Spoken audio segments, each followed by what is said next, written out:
से क्वेश्चन देछि at the end of the 2 year what will be the compound interest at the rate of 10% per annum on an amount of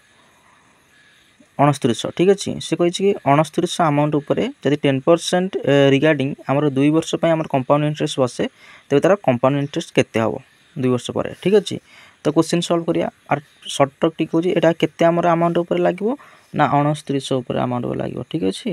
लागो 6900 bye कौन करिवो ना ये हूँ केते ना ये हूँ प्रिंसिपल यानी कि यार 100% मान ठीक अच्छे तो ये कौन पचार 10% केते वर्ष 2 वर्ष तार कंपाउंड इंटरेस्ट केते हम ना आम जब आम करवा सक्सेसिव मेथड रे तो हम 10 प्लस 10 इंटू 10 बाय कौन हम ना 100 हम ठीक अच्छे तो ये कटिगला दुटा शून्य कौन हम ना 10 10 20 सॉरी 20 प्लस 1 के हम ना 21 यानी कि तार 21% आमर 10% आकार जब आम नवा तो 2 वर्ष पर तार कंपाउंड इंटरेस्ट हम 21% तेज आम केते परसेंट मूल्य बचाए ना 21% मूल्य इंटू 21 करदे ठीक अच्छे तो कटिज तो 21 का आम 69 आम मल्टीप्लाई करिया तो कौन हम ना कौन से मल्टीप्लाई करते हम 69 21 9 6 9 18 18 24 तो 6 12 14 यानी कि 1449 यानी कि 1449 हम करेक्ट आंसर।